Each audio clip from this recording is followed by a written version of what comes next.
hermanos, vamos a continuar sobre el tema del Apocalipsis. Estamos analizando este hermoso libro, el último del Nuevo Testamento. No voy a reiterar lo que dije la vez pasada, en todo caso lo buscan en el video anterior, qué es la apocalíptica, quién es el autor del Apocalipsis, y sobre todo lo importante que nos puede servir como dato para entender lo que vamos a avanzar hoy, es que la apocalíptica y el libro del Apocalipsis se basa mucho en símbolos. Entonces hay que comprender el significado de ese símbolo para comprender el mensaje que nos quieren transmitir. Otro aspecto a tener en cuenta es que el cielo y la tierra, permanentemente hay como una cosa que sucede en el cielo que incide en la tierra y viceversa, y para entender de dónde estamos situados en cada una de las escenas del Apocalipsis. Y a su vez la interpretación que tiene en cuenta no solo el pasado, sino también el futuro y lo perenne, es decir, lo arquetípico, lo que puede servir para toda época. Entonces, tener los tres tiempos verbales que nos ayudan a comprender un poco todo esto. Evidentemente, la parte que vimos hasta ahora tiene más que ver con el pasado. San Juan le escribe a 7 comunidades cristianas de 7 iglesias de Asia, y después, eso se refiere, les habla sobre la situación presente en cada una de ellas. Eso tiene más que ver con el pasado, pero acá empieza lo que tiene que ver más con el futuro. Después de esto tuve una visión, dice en el capítulo 4, he aquí una puerta abierta en el cielo, te mostraré, sube acá y te mostraré las cosas que han de suceder. Bueno, evidentemente se refiere al futuro, no puede decirse, como hacen algunos intérpretes o exégetas, que todo es un problema del Imperio Romano y esto está escrito para la época de esa. Acá está diciendo claramente el mismo autor que son cosas que van a suceder en el futuro, por lo tanto se refiere a los últimos tiempos. Por eso estamos viendo el término de escatología. El análisis que yo hago se basa en la siguiente premisa, que es que el Apocalipsis no es más ni menos que el desarrollo, que el discurso escatológico de Jesús en los sinópticos. En Marcos 24 y en los paralelos de Lucas y en Mateo 24, los paralelos de Marcos y Lucas, Jesús da un discurso escatológico que marca 4 tiempos fundamentales, que son los que a su vez están presentes en el libro del Apocalipsis, y ahora vamos a verlos un poco. Decíamos la vez pasada que en ese ir hacia el futuro se le muestra a San Juan un libro con 7 sellos. Decíamos que los libros eran como pergaminos y tenían sellos con la marca que de alguna manera habría que abrirlos para poder leer el contenido. Esto es revelación, esto es Apocalipsis, es algo que se abre y se revela. Cerrado, nadie puede leer un texto que está allí encerrado. Entonces se van revelando. Y vimos los 7 sellos, y ahora después de ver cada uno de los 7 sellos, decíamos quién es digno de abrirlo. Decía el Cordero y degollado, con 7 cuernos, 7 ojos. 7 significa plenitud de poder, y 7 de ojos, es decir, conocimiento. Ese es el que puede abrir el sello. Vamos a ver qué pasa. Capítulo 6, los 4 jinetes del Apocalipsis y sucesivos son los 7 sellos. Vi cuando el Cordero abrió el primero de los 7 sellos y oí que uno de los 4 vivientes decía con voz de trueno, les propongo que lo sigan con el texto, ¿no? En sus casas, con el texto bíblico, Apocalipsis 6. Decía con voz de trueno, ven, y miré y aquí un caballo blanco, y el que lo montaba tenía un arco, y se le dio una corona, y salió venciendo para vencer. Cuando abrió el segundo sello, oí al segundo ser viviente que decía, ven, y salió otro caballo color de fuego, al que le montaba le fue dado quitar de la tierra la paz y hacer que se matasen unos a otros, y se le dio una gran espada. Cuando abrió el tercer sello, oí el tercero de los vivientes que decía, ven, y miré y aquí un caballo negro, y el que lo montaba tenía en su mano una balanza, y oí como una voz de medio de los 4 vivientes que decía, a un denario el kilo de trigo, a un denario 3 kilos de cebada, en cuanto al aceite y el vino no lo toques. Cuando abrió el cuarto sello, oí la voz del 4 viviente que decía, ven, y miré y aquí un caballo pálido, y el que lo montaba tenía por nombre la muerte. Y el Hades seguía en pos de él, y se dio potestad sobre la 4ª parte de la tierra para matar a espada, con hambre y con peste, y por medio de las bestias de la tierra. Estos son los 4 jinetes del Apocalipsis. Evidentemente, como dijimos, el lenguaje es claramente simbólico. El primer jinete no es claro, te puedo decir con sinceridad, no es claro a qué se refiere, y hay mucha discusión entre los exégetas, porque el primer jinete es caballo blanco, el que lo montaba tenía un arco, se le dio una corona y salió venciendo para vencer. Algunos dicen que representaría al mismo Cristo, Rey de Reyes, que viene a vencer. Otros dicen que es la palabra de Dios que se va a difundir por todas partes. La verdad no está claro, soy sincero. Pero los que sí son claros son el segundo, tercer y el cuarto sello y caballo, ¿no es cierto? El segundo sello que se abre es el segundo caballo. Cada uno de los caballos están representando, tiene un color. Los colores también son simbólicos. Entonces, el color del segundo caballo es color de fuego, esto es un caballo rojo. ¿Qué representa este caballo? Muchos coinciden en que representa la guerra, porque dice que lo montaba le fue dado quitar de la tierra la paz, evidentemente es guerra, y hacer que se matasen unos a otros, y se le dio una gran espada, color de sangre, rojo, guerra, está claro el símbolo, es bastante claro. El tercer sello, entonces, abajo un caballo negro. ¿Qué representa el caballo negro? Y aparece una balanza, no la balanza de la justicia, sino las balanzas con que se pesaban las cosas para vender. Entonces, habla de un denario, el kilo de trigo, un denario, 3 kilos de cebada, etc. Es decir, este caballo representa el hambre, por eso el color negro, y el hambre a través de esa balanza y de esa imposibilidad de comprar los alimentos. Guerra, hambre, y el tercero podría ser la peste. ¿Por qué? Porque dice un color pálido, en otras traducciones dicen como verde claro, y el que lo montaba tenía por nombre la muerte, y el Hades seguía en pos de él. Entonces el color claro, verde claro, es el color de la peste del muerto, del que está muriendo, se pone pálido, ¿no es cierto? Algunas traducciones dicen color pálido, caballo pálido, bueno, esa es la muerte. ¿Por qué digo que la muerte? Bueno, porque dice la peste, porque lo montaba tenía por nombre la muerte, dice. Habla de, en este sentido, la muerte, la peste. Es más, el texto termina, como lo leí, que se le dio potestad para la cuarta parte de la tierra para matar a espada, con hambre y con peste, dice el texto de Apocalipsis. Entonces, claro, estos tres últimos caballos, estos segundo, tercer y cuarto sello, se refieren a espada y guerra, ¿no es cierto? No es una espada sola, si no se entiende lo que quiere decir. Espada, hambre y peste. Espada, hambre y peste. El quinto sello, vi debajo del altar las almas de los degollados por causa de la palabra de Dios. Serían los mártires, que vienen con la túnica blanca, cada uno. Entonces, hasta que descansen, hasta que se completase el número de los consiervos de sus hermanos que habían de ser matados por ellos. Representan, como ellos, representan los mártires, ¿no? Que han sido inmolados, que están clamando a Dios por lo que, y dice en el fondo, hay que esperar un poco hasta que se llene y se complete el número. Hay un número que tiene que completarse. El sexto sello es un terremoto, y vi cuando abrió el sexto sello, Apocalipsis 6:12, y se produjo un gran terremoto. El sol se puso negro como saco de crin, la luna se puso como sangre, las estrellas del cielo cayeron a la tierra, como deja caer sus brevas la higuera sacudida por un fuerte viento. Acá nuevamente vamos al símbolo y a la realidad. Evidentemente el terremoto puede ser una realidad. Ahora, si todas las estrellas del cielo caen sobre la tierra, evidentemente no queda nada de la tierra, no podría seguir el libro.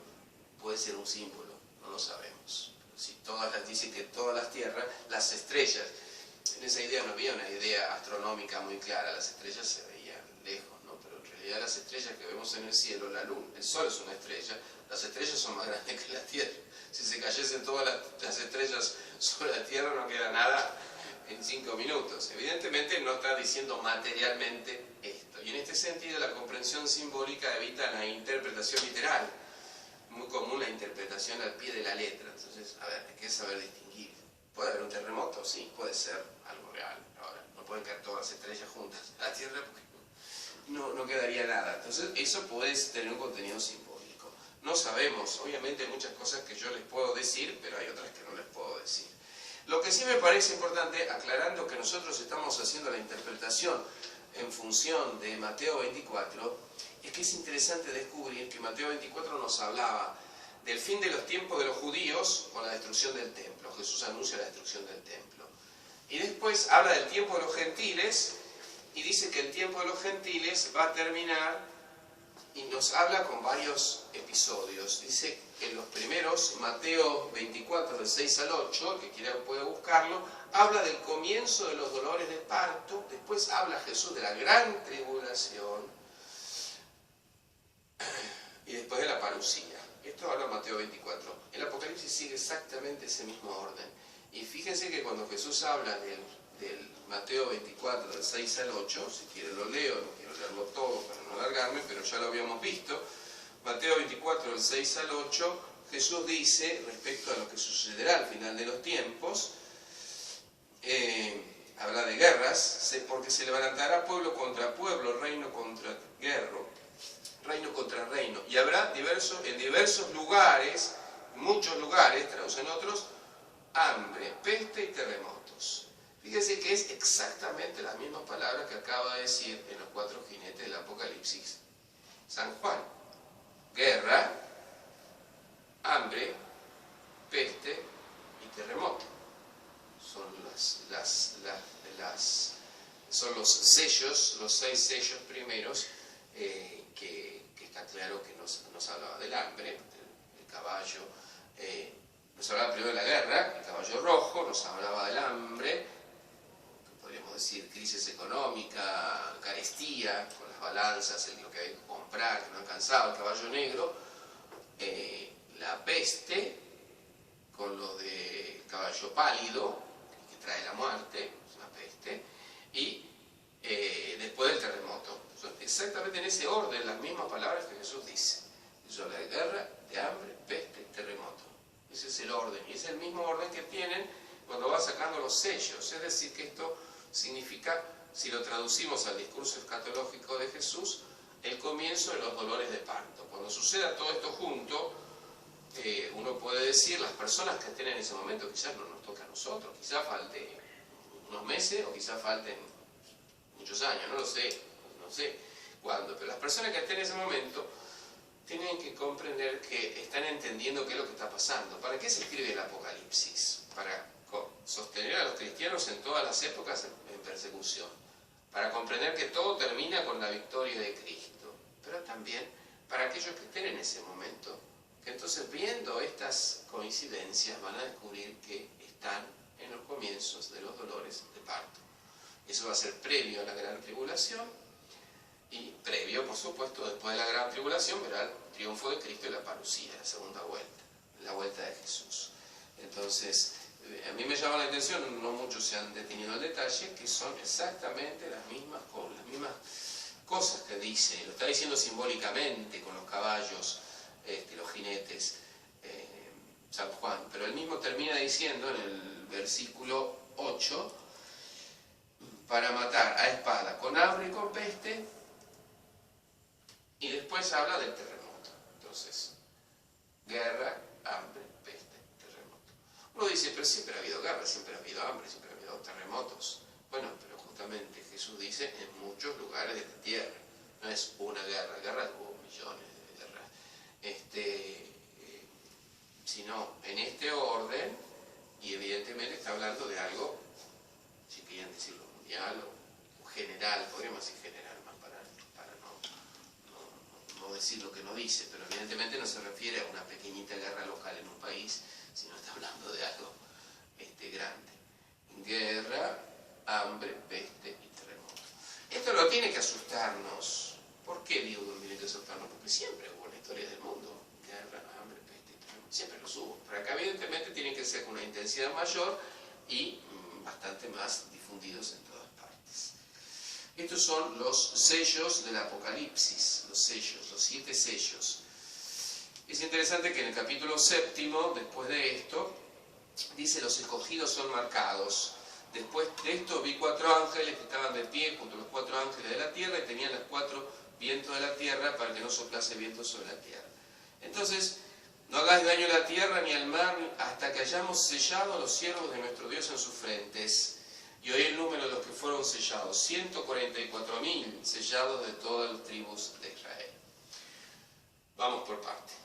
¿Qué es esto de sellar? Bueno, si ustedes se recuerdan las plagas del Egipto, en el Éxodo, se marcaron las puertas de los dinteles de los israelitas, y de esa forma, cuando vino el castigo divino, ellos fueron preservados. Antes de la gran tribulación, bueno, vamos a ver que en el Apocalipsis son marcados, podríamos decir los cristianos, los elegidos, como quieran llamarlos, son marcados y van a recibir la marca de la bestia, precisamente los que estén en el bando contrario. ¿Por qué se marca? Bueno, no lo sé, pero estimo que apunta precisamente a que la acción de Dios preserve a unos de lo que en realidad corresponde a los otros.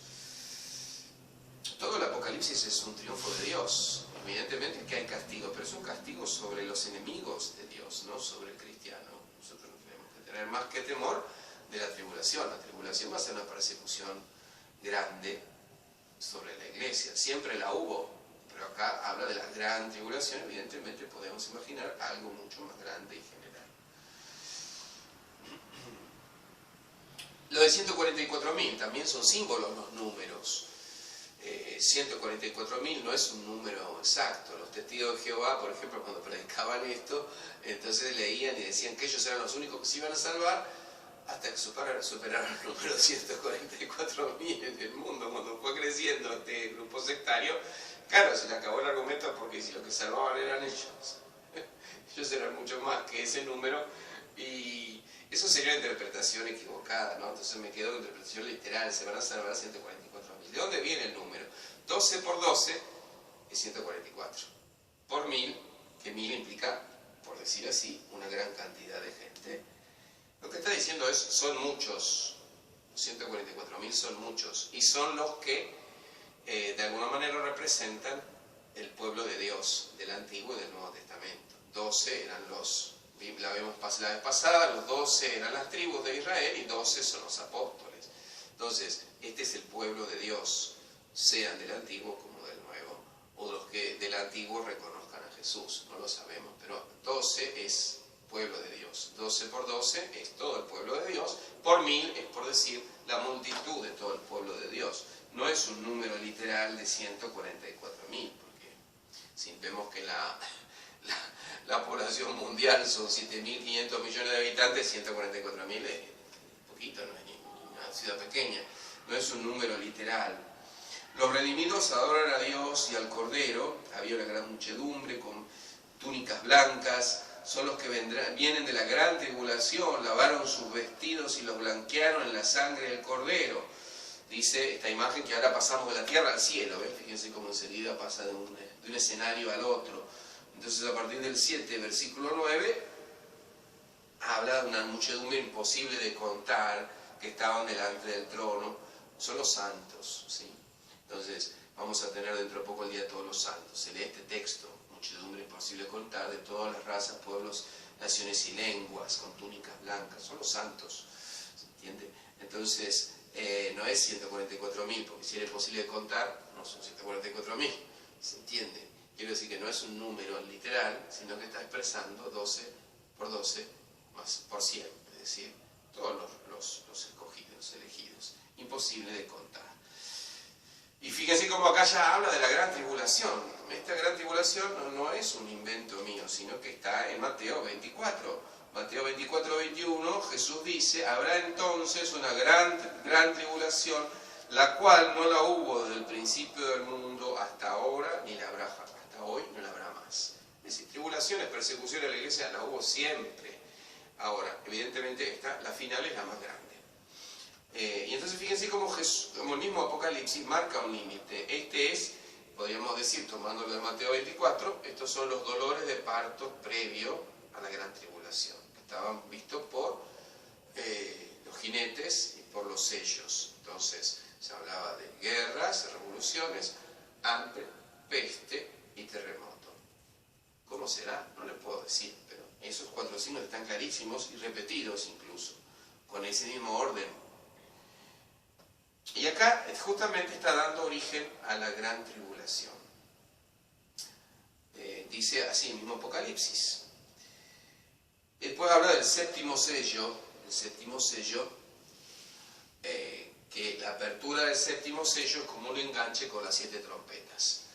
Entonces, los sellos, vamos de nuevo al símbolo, son lo que se van rompiendo, lo hace el Cordero, él es quien va a dar apertura a todo esto.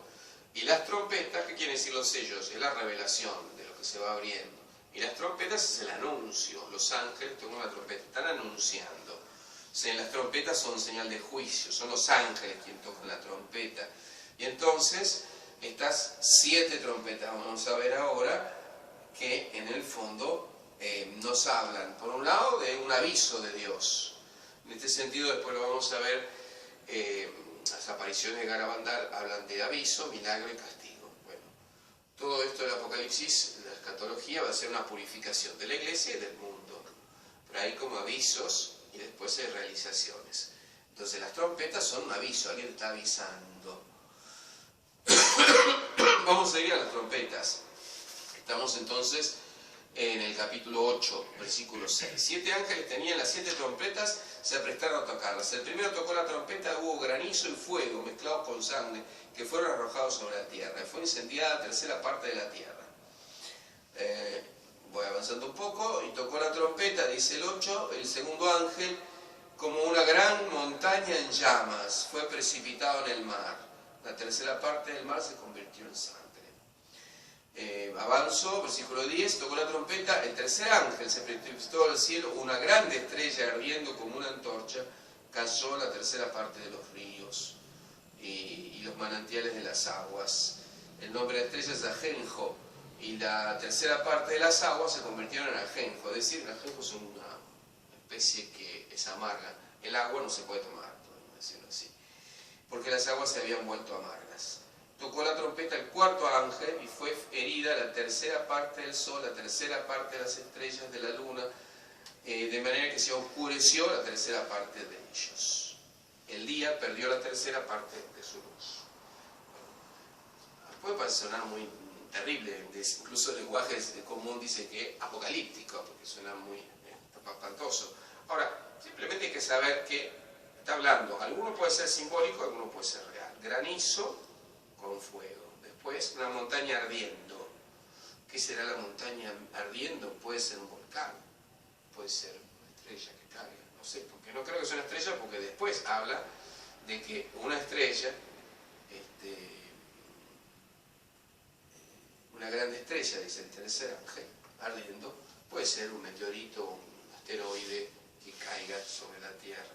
Si cae un pequeño asteroide, aunque sea chiquito, fíjense que, según dicen los científicos, la muerte de los dinosaurios fue por un asteroide grande. Bueno, si cae un asteroide, aunque sea chiquito, ese humo eso es lo que puede hacer todo esto que está diciendo, ¿no es cierto? Porque que pierda la luminosidad, un tercio de la luz del día, del sol y las estrellas. Si se produce una gran nube, puede ser que eso haga perder la luz del sol de día y de la luna de noche. ¿Podría ser? No lo sé. Eso es una posible interpretación. Ahora está hablando de algo que va a suceder y que es como un aviso. Después, la quinta, sexta y séptima trompeta, tenemos que comprender que ahí sí sabemos bien a qué se refiere, o bastante bien, porque son castigos no contra los cristianos, sino precisamente contra los que no tienen la marca de Dios. Y oí como volaba por medio del cielo un águila que decía con poderosa voz: ay, ay, ay, de las moradores de la tierra, a causa de todo el troque de trompeta, que faltan los 3 ángeles que todavía han de tocar. Entonces, habla de la quinta trompeta. Y la verdad se puede interpretar de distintas formas. Dice que una estrella había caído del cielo a la tierra y le fue dada la llave del pozo del abismo. Algunos lo interpretan como una estrella y otros interpretan en sentido simbólico. Esa estrella que cayó del cielo a la tierra y que tiene la llave del abismo no es una estrella, sino que es Lucifer, en el sentido que es el ángel de luz que cayó del cielo a la tierra y es el que tiene la llave del pozo del abismo, o sea, del infierno. En este sentido sería como el ángel destructor. Dice que no es para que dañase a los elegidos, sino solamente a los hombres que no tuviesen el sello de Dios en la frente. Y esto fue por 5 meses. Evidentemente van a ser acontecimientos que duren 5 meses que afecten a los que no tienen el sello de Dios. Algunos dicen que el sello de Dios es el crisma de nuestro bautismo, ¿no es cierto? Ese es el sello de Dios en la frente. Puede ser también. Y acá habla de esto que va a suceder por 5 meses, pero estos tres hay que siguen, lo aclara perfectamente, que no son para los cristianos, sino al contrario, para aquellos que los están persiguiendo. Tiene por rey sobre ellas al ángel del abismo, cuyo nombre en hebreo es Abadón y que lleva en griego el nombre de Apolión. Abadón y Apolión quiere decir el ángel exterminador. Entonces, está hablando de un ángel exterminador como aquel ángel exterminador de las plagas de Egipto. La sexta trompeta dice que suelta a los 4 ángeles encadenados junto al río Éufrates. Fueron soltados los 4 ángeles que estaban, y el número, viene un ejército, ¿no? A fin de terminar la tercera parte de los hombres. El número de las huestes a caballo eran de 200 millones. Un ejército de 200 millones que atravesando el río Éufrates, sabemos dónde queda el río Éufrates, entonces vienen del oriente. Puede ser del lejano oriente, del Medio Oriente, pero en aquella época que fue escrito este libro nunca existieron un ejército de 200 millones, no lo sabía, era imposible de imaginar, no había tanta gente. Hoy hay ejércitos de 200 millones.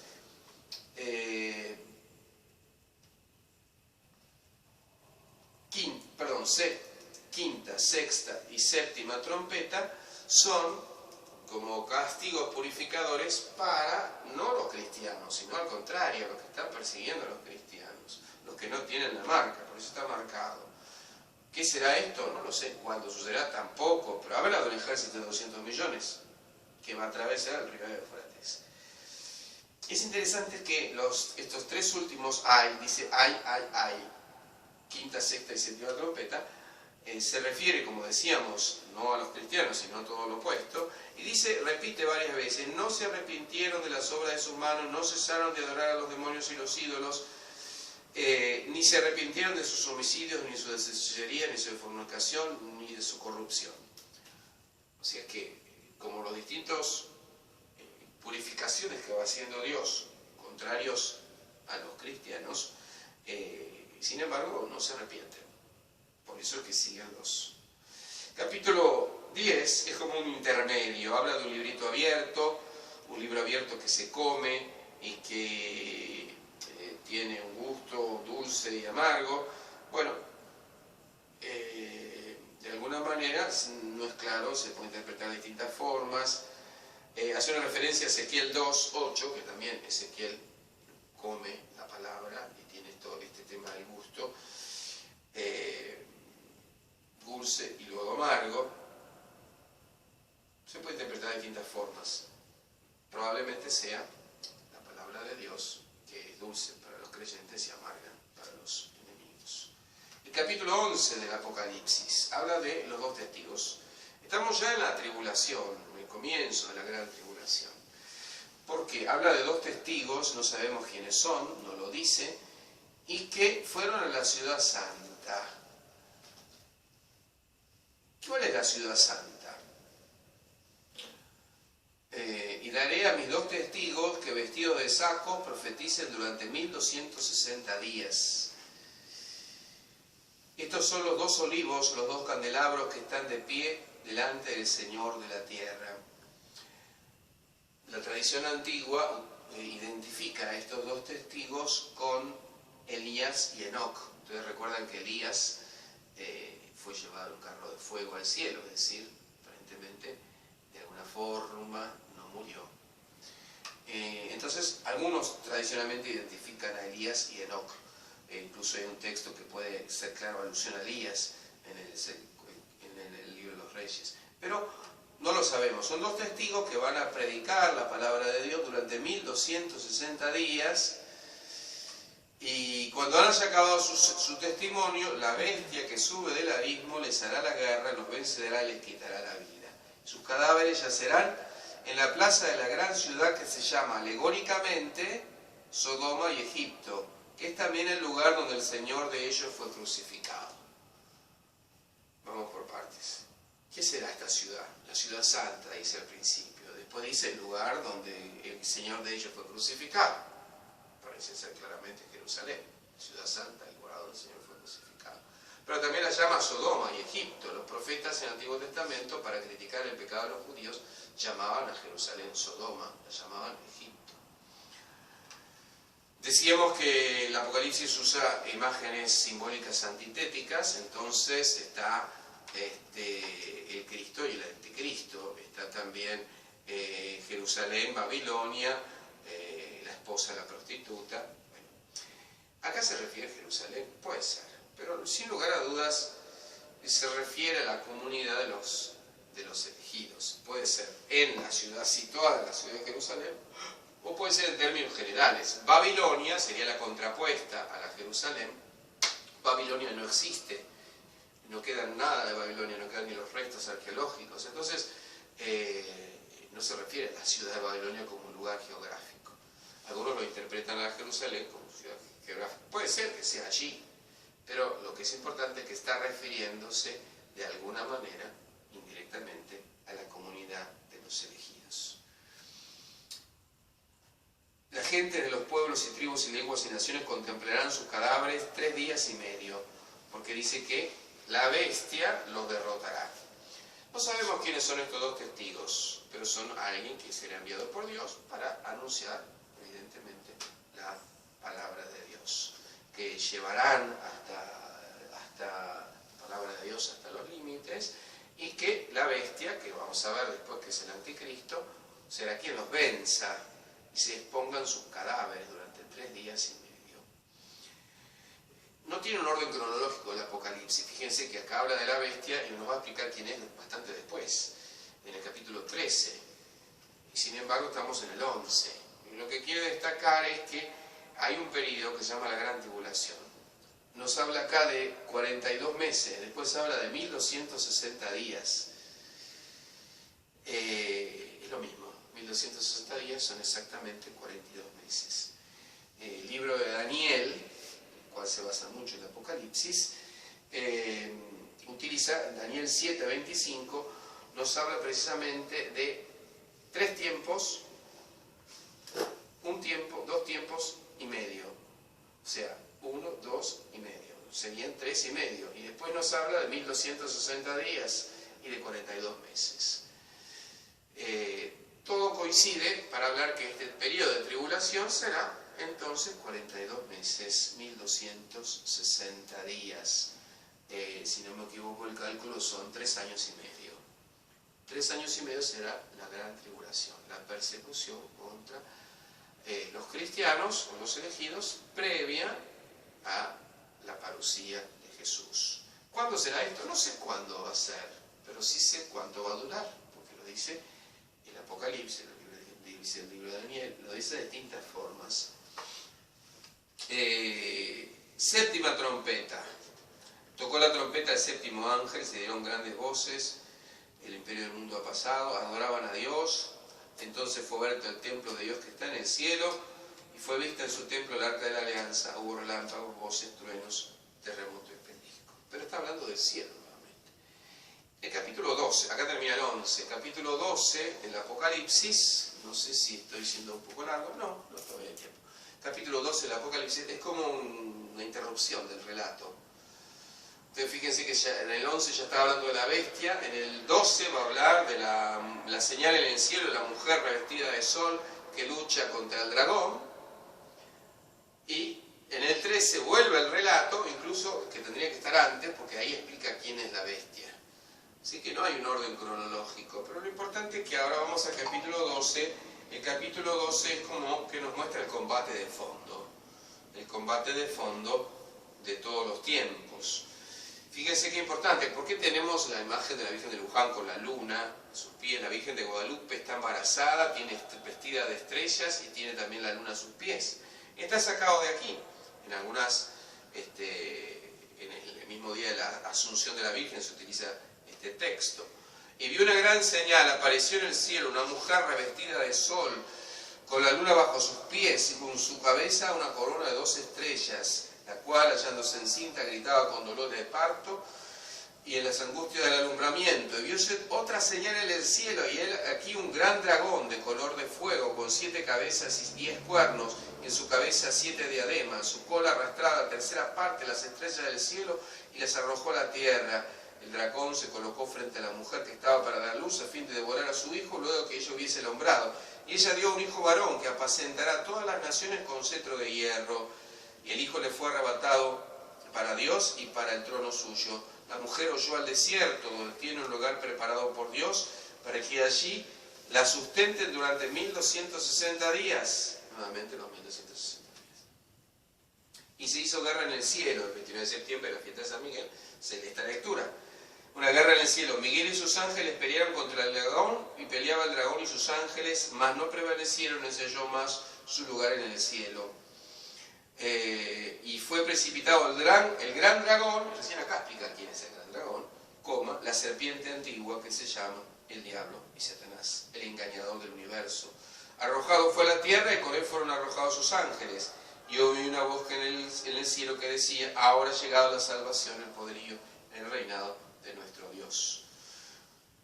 13. Cuando el dragón se vio precipitado a la tierra, persiguió a la mujer que había dado a luz al varón. Pero a la mujer le fueron dadas 2 alas de águila grande para que volase al desierto, a su sitio donde es sustentada por 1 tiempo, 2 tiempos y la mitad de 1 tiempo, 3 años y medio, que coincide con los 1260 días, que coincide con los 42 meses o con los 3 años y medio.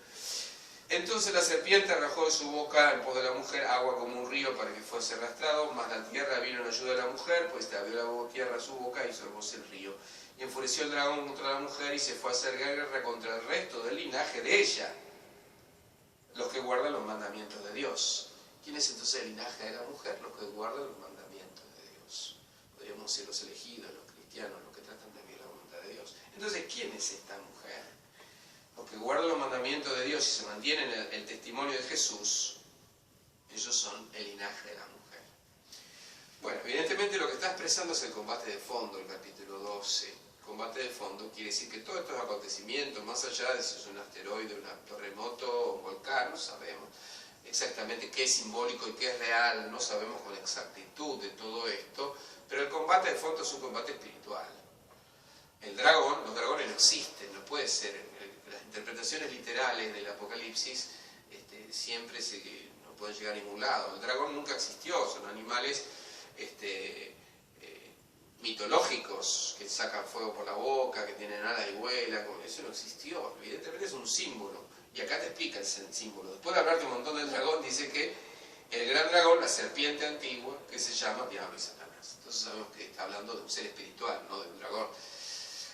¿Y quién es la mujer? Se ha interpretado de 2 formas, María y la Iglesia. Ambas interpretaciones tienen cabida. Por eso algunas imágenes de la Virgen utilizan esto. Quizás se refiere a la señal, dice una señal en el cielo. Algunos hablan del aviso, del milagro del castigo, tomando de Garabandal. La señal en el cielo parece ser una señal de la Virgen. Pero podemos interpretar ese milagro, pero podemos interpretar sobre todo que se refiere a la mujer como la Iglesia, porque dice que los hijos se fue a hacer la guerra contra el resto del linaje de ella, los que guardan mandamientos de Dios y mantienen el testimonio de Jesús. Bien, plenamente puede ser un símbolo de la Iglesia. Puede ser María, puede ser la Iglesia. María es la más excelsa imagen de la Iglesia. La Iglesia de alguna manera se ve prefigurada en ella, pero de una forma o de otra está hablando de los hijos. Todos somos hijos de María y todos somos hijos de la Iglesia. En este caso hay un combate de fondo espiritual. Está San Miguel, precisamente, como el ángel fiel, un combate espiritual entre las huestes de Dios y las huestes de Satanás.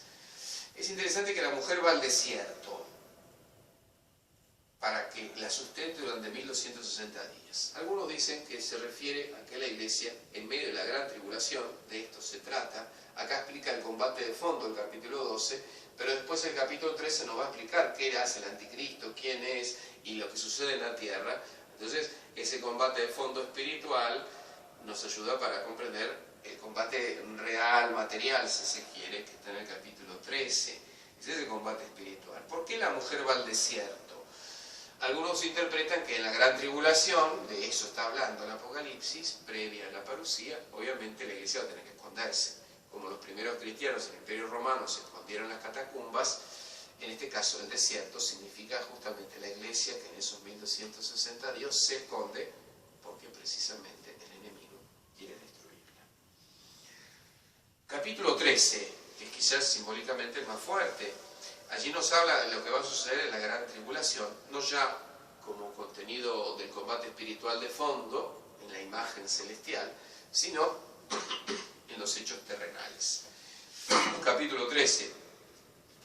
La bestia, y del mar vi subir una bestia con 10 cuernos y 7 cabezas, y en su cuerpo 10 diademas, y en su cabeza nombres de blasfemia. La bestia que vi era semejante a una pantera, sus patas eran como de oso, su boca como boca de león, y el dragón le pasó su poder y su trono, y una gran autoridad. Y yo vi una de sus cabezas como si le hubiese dado muerte, mas fue sanada de su golpe mortal. Y maravillóse toda la tierra, que se fue en pos de la bestia. Y adoraron al dragón. O sea que, ¿quién es esta bestia? Es un representante del dragón. No es el dragón, pero es un ser humano que representa al dragón. El dragón es el demonio. Entonces, es una persona que representa, es el representante de la bestia en la tierra, podemos decir.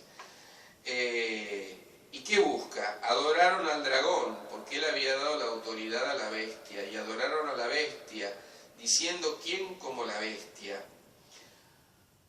Me hace acordar el quién como Dios, es el grito de Miguel, ¿no? La fidelidad frente, nadie puede ser como Dios. El quién como la bestia es siempre, el deseo del demonio es querer ser como Dios. Ese es su, en el fondo, su orgullo, que no puede con él, no puede con su orgullo. Entonces, el dragón es el demonio, y la bestia es el anticristo. O sea, el representante del demonio en la tierra. Ahora vamos a ver un montón de detalles, ¿no es cierto? Se habla, lo dice Tesalonicenses, lo vamos a ver, que previo a la segunda venida de Cristo habrá una gran apostasía general. Dice incluso Jesús, cuando vuelva el Hijo del Hombre encontrará fe sobre la tierra, es decir, aún muchos cristianos también renegarán. Hay una adoración de la bestia general, obviamente no es todos, porque están los fieles, para cuántos serán, cómo será, no lo sé. Adoraron a la bestia. ¿Y quién puede hacer la guerra? ¿Quién como la bestia? Y se le dio una boca de proferir altanerías y blasfemias, y le fue dada autoridad para hacer su obra durante 42 meses. ¿Ven? Nuevamente volvemos. ¿Quién va a encabezar la gran tribulación? El anticristo. ¿Cuánto tiempo? 42 meses, 1260 días, 3 años y medio. Eso sabemos, no sabemos cuándo va a ser.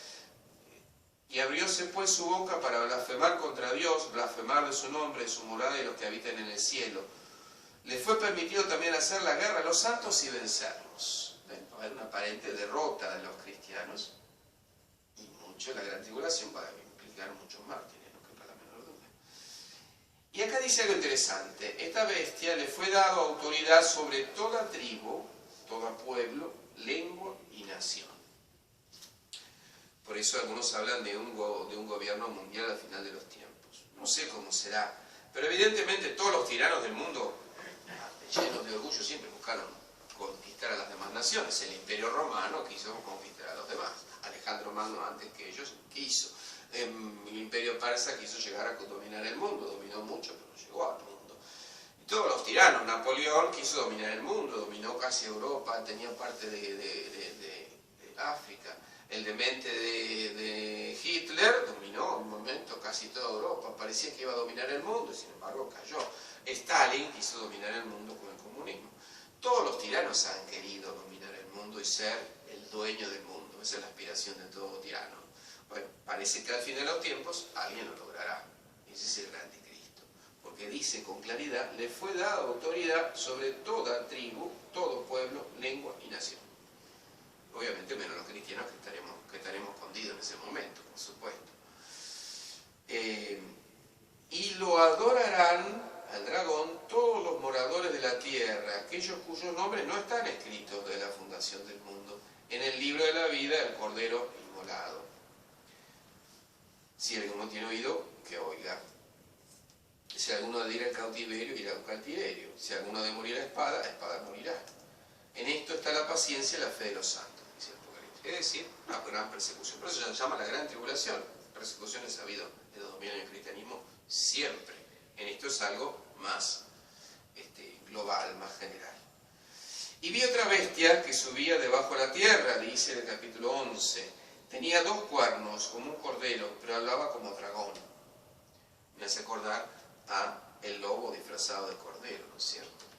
Esta bestia representa una falsa autoridad religiosa que va a poner a mucha gente al servicio de la bestia, de la primera bestia, o sea, del anticristo. Y la autoridad de la primera bestia la ejercía toda en presencia de ella, e hizo que la tierra y sus moradores adorasen a la bestia primera, que había sido sanada de su golpe mortal. Vamos a ver un poco de detalle. ¿Quién es la bestia primera? Quien dijimos que es el anticristo. Ahora, el Apocalipsis nunca utiliza la palabra anticristo, solamente las cartas de San Juan lo usan esa expresión.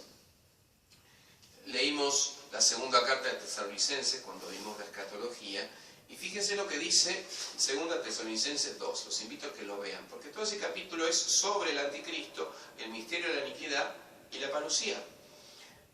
Lo escribe San Pablo, por eso es que no se puede interpretar el Apocalipsis contra San Pablo y contra el discurso escatológico de Jesús, como si el Apocalipsis se refiriera solo al Imperio Romano, porque no tiene el más mínimo sentido. En el capítulo 2 de la segunda carta de Tesalonicenses, San Pablo, con respecto a la parucía de nuestro Señor Jesucristo y nuestra común unión con Él, le dice que no se aparten del buen sentir y no piensen que el día del Señor ya llega, que nadie los engañe, y dice, porque primero debe venir la apostasía, una apostasía general, contra el Efeso de la tierra, y hacerse manifiesto. Fíjense cómo describe el anticristo sin utilizar la palabra. Es el mismo que el Apocalipsis dice la bestia. El hombre de iniquidad, el hijo de perdición, el adversario, el que se ensalza sobre todo lo que se llama Dios o sagrado, hasta sentarse él mismo en el templo de Dios, ostentándose como si fuera Dios. ¿Quién será este que antes de la parucía de Jesús, San Pablo lo llama el hombre de iniquidad, el hijo de la perdición, el adversario, y el que se ensalza a sí mismo sobre Dios hasta sentarse él mismo en el trono de Dios y hacerse adorar como si fuera Dios? Es lo que está diciendo, exactamente lo que está diciendo el Apocalipsis. Entonces, este es el misterio de la iniquidad, dice, aquel inicuo cuya aparición es obra de Satanás. Entonces será manifiesto el inicuo, a quien el Señor Jesús matará con el aliento de su boca y destruirá con la manifestación de su parecía. Aquel inicuo cuya aparición es obra de Satanás con poder, señales y prodigios de mentira. Por eso tendrá poderes de engaño a fin de que crean la mentira. Entonces, fíjense que San Pablo dice el inicuo, el hijo de la perdición, el adversario, el hombre de iniquidad, nos dice que va a hacerse adorar y que va a hacer grandes señales y prodigios. Bueno, está hablando y dice antes de la parucía. No se puede interpretar esto como simbólico, no se puede interpretar esto como un Apocalipsis solo como un libro del Imperio Romano de esa época. Está hablando claramente de estos tiempos finales, que eso es los últimos tiempos, eso es la escatología. Entonces, este es el anticristo. Y hay alguien, la segunda bestia, que lo llaman el falso profeta. De hecho, Mateo 24 habla de falso Cristo y falso profeta. Entonces, uno es el anticristo y el otro es el falso profeta.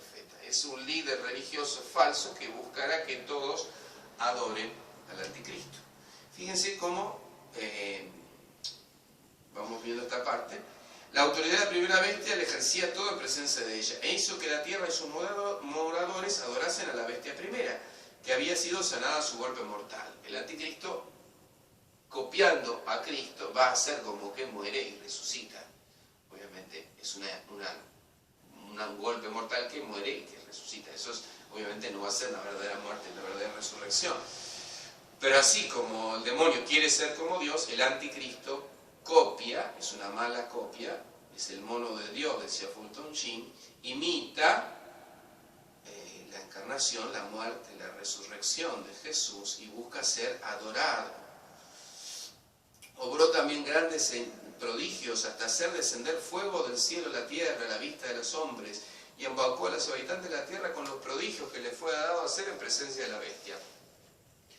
Este es el falso profeta, ¿no? Entonces, fíjense que lo que dice San Pablo, que tendrá grandes prodigios, grandes señales, no puede interpretarse como algo que no sea algo previo a la parucía, lo está diciendo San Pablo textualmente.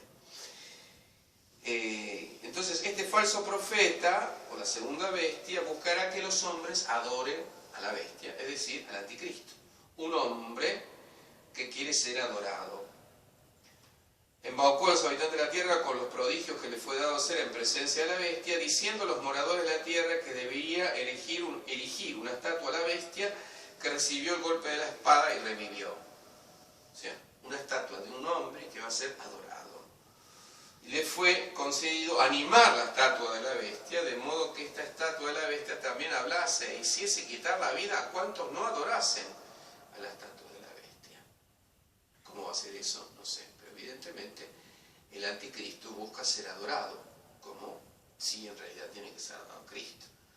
Y así el demonio, de alguna manera, quiere ser como Dios. Esto es clarísimo. ¿Cómo va a ser esto? No lo sé.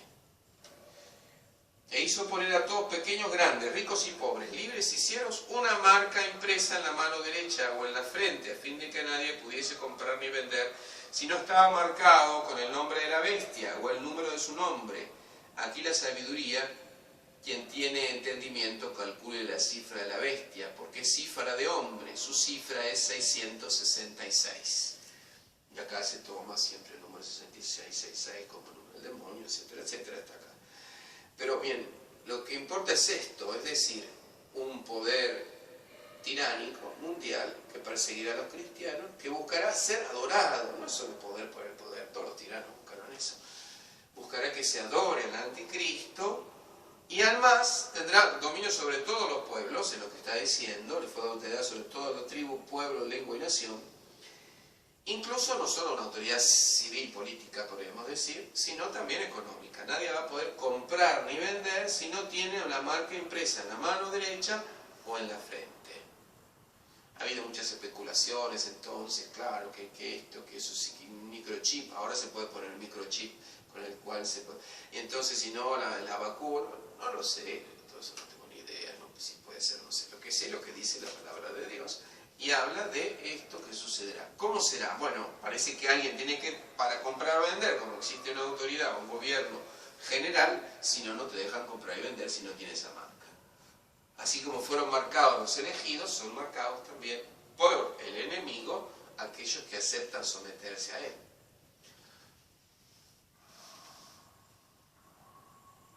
El capítulo 14, voy a tratar de terminar estos 10 minutos que quedan. No sé si quedan 10 minutos o 5.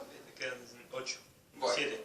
Vamos a tratar de terminar del capítulo 14 al 22 del Apocalipsis en estos 8 minutos. Capítulo 14 nos habla del Cordero, las vírgenes, es una visión del cielo, ¿no es cierto? En el cual adoran, por supuesto, a quien tienen que adorar, que es al Cordero, es decir, a Dios.